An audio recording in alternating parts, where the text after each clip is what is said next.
سلام ګرانو زده کوونکو، په دې هیله چې روغ جوړ او صحتمند دی. ګرانو زده کوونکو، بیا هم زه ستاسې د پښتو د ژبې ښوونکی هلال احمد مهرس یم. ګرانو زده کوونکو، زموږ د نن ورځې درس دی نهم مخ. کوم لوست دی؟ اووم لوست. تی تله. ګرانو زده کوونکو، په تیر لوست کې هم موږ د تی په توري باندې خبرې وکړې. موږ د تی د توري په غږ باندې، په لیکلو باندې او شکل باندې او همدارنګه موږ او تاسې د تی د توري په کلمو باندې، یعنی هغه کلمې په کومو کلمو کې چې د تی توري شامل وي، موږ هغه کلمې ولیکه او هغه مو را پیدا کړل. ګرانو زده کوونکو، نن زموږ درس تی تله ده. راځئ مخکې له دې نه چې نوی درس پیل کړو، راځئ په تیر درس باندې یوه رڼا واچوو. ګرانو زده کوونکو، موږ په تیر درس کې په د تی په توري باندې کلمې ولیکه، یعنی هغه کلمې په کومو کلمو کې چې د تی توری شامل وي. نو هغه کوم کلمې وي؟ هغه زه تاسې ته اوس انځورونه درښکاره کوم، لکه تله، تنور، بل، تبر. وګورئ، تبر هم په تی باندې پیلیږي. بل څه شی دی ګرانو زده کوونکو؟ وګورئ، توت هم د تی په توري باندې پیلیږي. بل کومه کلمه ده چې په هغې کې د تی توری شامل وي؟ هغه ګرانو زده کوونکو، هغه څه شی دی؟ هغه توپ دی. څه شی دی؟ توپ دی. توپ. تاسې په توپ باندې لوبې کوئ؟ زه هم په توپ باندې لوبې کوم. په دغې توپ باندې زه والیبال کوم. ولې؟ ځکه دا د والیبال توپ دی. په توپ باندې نورې لوبې هم کیږي. کومې لوبې کیږي؟ کرکټ، فوټبال او نورې لوبې هم کیږي. ښه ګرانو زده کوونکو، راځئ د تی توری د یوې کلمې په منځ کې هم راځي. د تی توری د کلمې په منځ کې هم راځي. هغه کومه کلمه ده؟ زه تاسې ته د هغه کلمو له جملې څخه د یوې کلمې نوم دلته په تختې باندې لیکم. هغه به څه شی وي؟ هغه کلمه له دې تورو څخه جوړ شوی. وګورئ، په هغې کې کاف دی، په هغې کې تی دی. وینئ، د تی توری په منځ کې راځي. په هغې کې الف دی او همدارنګه په هغې کې د بې توری دی. نو دا توري چې زه یو ځای کړم، د ده نه څه شی جوړیږي؟ د ده نه کتاب جوړیږي. څه شی؟ کتاب. کتاب کې موږ کوم توری لرو؟ کاف، تی، الف او ب. کتاب کې د تی توری شامل دی. وګورئ، ما تاسې ته د کتاب انځور راوړی. دا څه شی دی؟ دا کتاب دی. دا څه شی دی؟ دا کتاب دی. وګورئ، زه تاسې ته یو بل انځور هم درښکاره کوم. په کوم انځور کې د کوم انځور په نوم کې چې موږ د تی توری لرو، هغه څه شی دی؟ کښت. څه شی؟ کښت. د کښت. وګورئ، د کښت په کلمې کې د ت توری شامل دی. موږ نورې کلمې هم لرو چې په هغې کې د ت توری شامل وي، لکه پتنګ، لکه تواب، لکه تنور، لکه توت او داسې نور. اوس راسئ ګرانو زده کوونکو، نهم لوست ده. خپل کتابونه خلاص کړئ. نهم لوست دی تله. ګرانو زده کوونکو، تله. آیا تاسو تله پیژنئ؟ تله څه شی دی؟ ګرانو زده کوونکو، کله چې تاسې دکان ته ځئ، کله چې تاسې سودا اخلئ، نو دکاندار ستاسې سودا تلي. ستاسې سودا چې په کوم شي باندې تلي، هغه ته څه شی وایي؟ هغه ته تله وایي. تاسې وګورئ په پورتنۍ انځور کې دکاندار څه شی تلي؟ مڼې تلي. دا څه شی دي؟ دا مڼې دي. نو هغه څه شی تلي؟ مڼې تلي.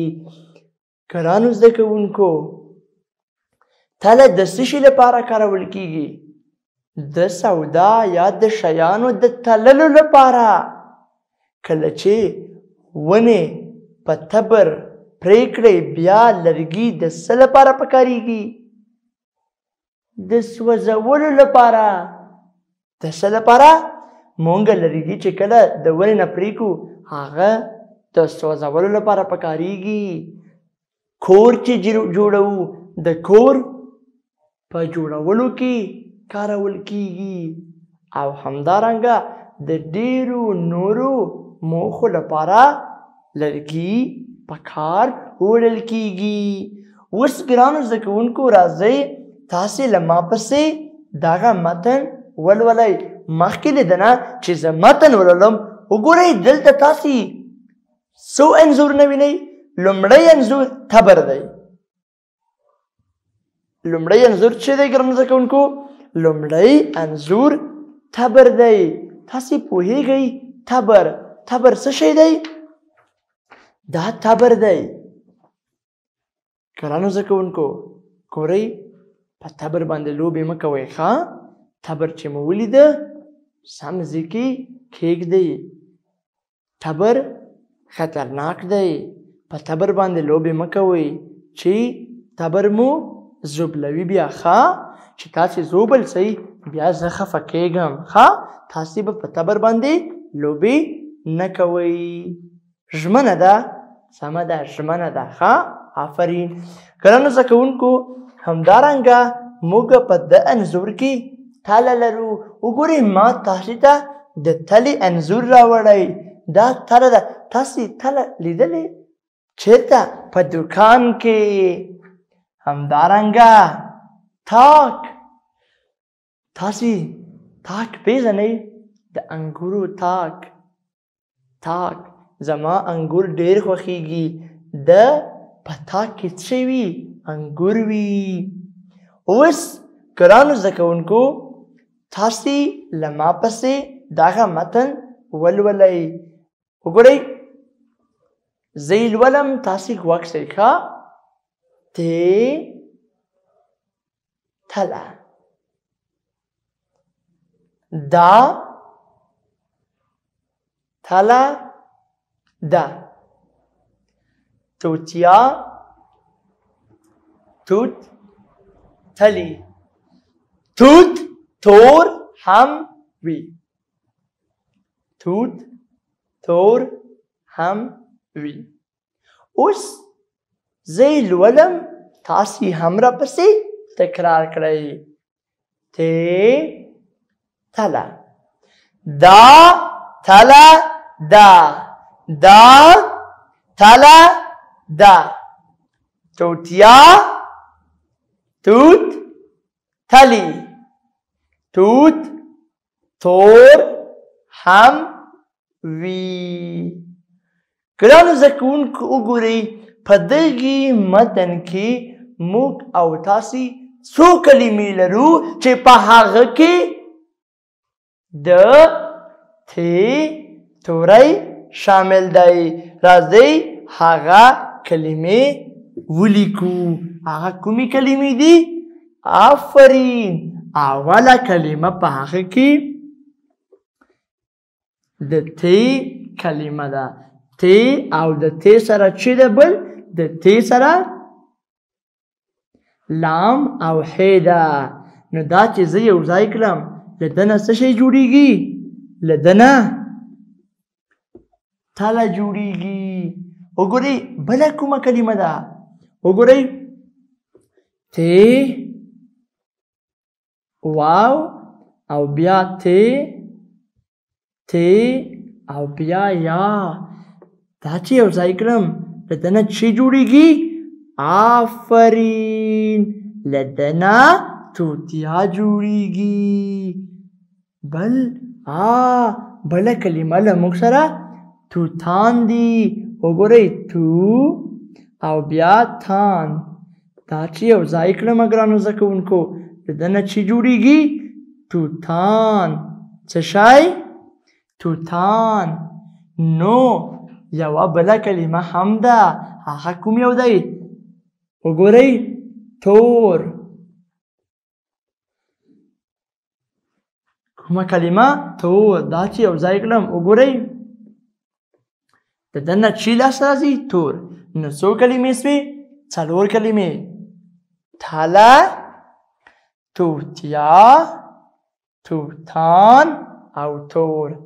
په تلې کې څو دانې د تی تورې لرو؟ یوه دانه. تله د تی په تورې باندې پیلیږي. توتیا په توتیا کې موږ 2 د تی تورې لرو. څو دانې؟ 2 دانې. یو په پیل کې بل په منځ کې. توتان په دې کې هم موږ د تی تورې لرو. څو دانې؟ 2 دانې. پیل او منځ. تور یو دانه تی په پیل کې. ګرانو زده کوونکو تاسې د تی تله د دغې درس متن په خپلو کتابچو کې 5 ځلې ولیکئ. دا ستاسې کورنۍ دنده ده. پوهېږئ زه تاسو ته ولې کورنۍ دندې درکوم؟ ځکه زه په تاسې باور لرم چې تاسې تل خپل کورنۍ دندې په وخت سره سرته رسوئ. ګرانو زده کوونکو دا و ستاسې د نن ورځې لوست. تر بیا لوسته پورې تاسې په لوی رب سپارم. ښه ورځ.